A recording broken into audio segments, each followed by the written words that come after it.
Welcome to our 6th episode at Play Piano.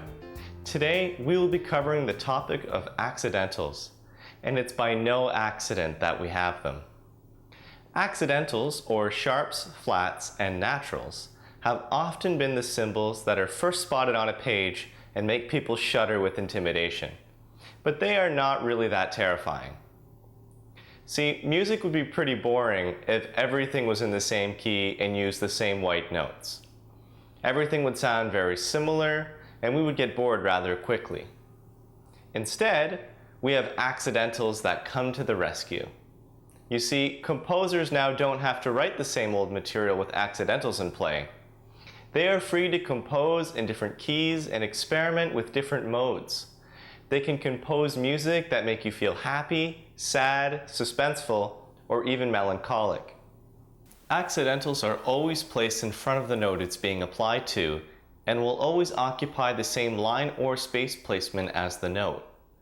If the note is on a space, then the sharp or flat will be positioned inside that space to the left of the note. The same would be true for a lined note. The line would intersect through the center of the sharp or the opening of the flat sign. Accidentals can only change the note for the length of the rest of the whole bar. That is very important. If there is a bar line or a natural sign in the same line or space, that accidental is neutralized and you will keep playing it as normal. The first kind of accidental we will be learning is the sharp.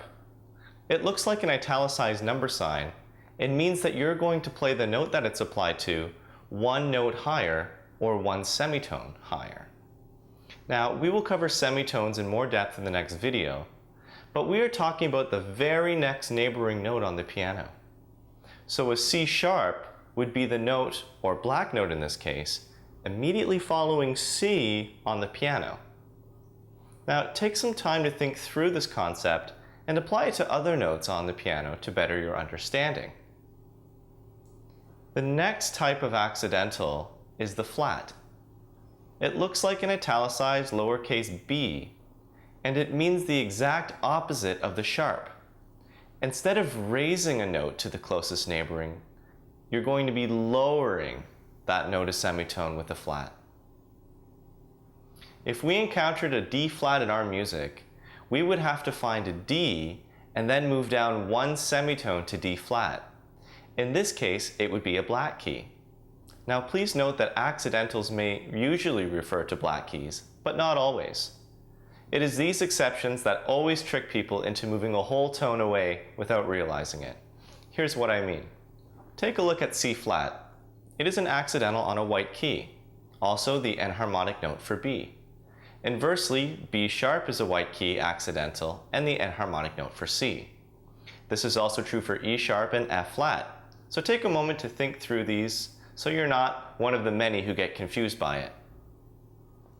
As previously mentioned, the natural sign will cancel any accidental that's applied to a note within that same bar.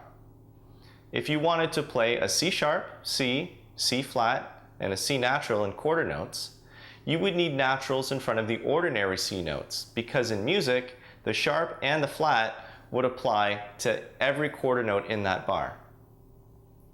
Now that is all there is to knowing your accidentals. If you'd like to practice, I have included a note and key matching exercise in the materials section. I'll see you in the next video.